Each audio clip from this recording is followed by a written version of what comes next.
Next time you pass a railroad track, look down for a moment. Beneath the steel rails and wooden ties is a thick bed of rough, jagged rocks. Not dirt, not sand. Rocks. Which raises a simple but strange question. Why would engineers build a railway, designed to carry trains weighing thousands of tons, on top of a pile of loose stones?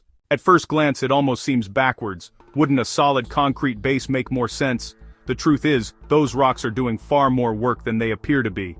And without them, trains couldn't safely run at all. To understand why, imagine what happens when a train passes over the track. A single freight train can weigh over 10,000 tons. Every wheel presses enormous force downward onto the rails. If those rails sat directly on soil, that pressure would quickly push them into the ground. The track would shift, sink, and warp, turning a smooth railway into a dangerous roller coaster. That's where the rocks come in. The stones beneath train tracks are called ballast, and they act like a giant shock absorber.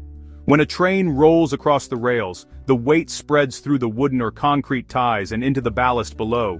Instead of one point taking the entire load, the rocks distribute the pressure across a much larger area. But that's only part of the story. Those rocks also solve a second problem: drainage. Rainwater is one of the biggest enemies of railway stability. If water collects under the track, the soil becomes soft and unstable. Over time, that can cause tracks to sink or shift. Ballast prevents this by leaving tiny gaps between the stones. Water drains easily through those spaces and away from the track bed, keeping the foundation solid. And there's another clever detail most people never notice. The rocks used for ballast aren't smooth, they're deliberately jagged and irregular. Smooth stones, like river pebbles, would roll and slide against each other, but sharp-edged rocks lock together, forming a stable surface that resists movement.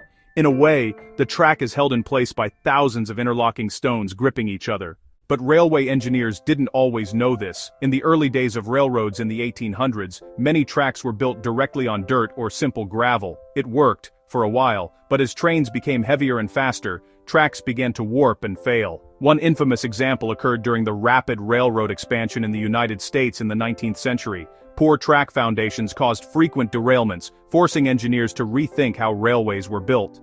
The solution was the modern layered system we see today: rails, ties, ballast, and compacted ground beneath it all. But there's one more interesting twist. Some high-speed rail systems today are actually abandoning ballast entirely and using solid concrete track beds instead. These are incredibly stable, but also extremely expensive and difficult to repair. Which means that even in the age of high-tech transportation, the humble bed of rocks still remains one of the most reliable railway foundations ever invented. So the next time you hear a train rumbling across the tracks, remember this: beneath those steel rails isn't just a pile of stones, it's a carefully engineered foundation, designed to absorb weight, drain water, and lock the entire railway in place, using nothing more than gravity and a mountain of jagged rocks. And it makes you wonder, how many other everyday things around us look simple on the surface, but are actually quietly holding entire systems together.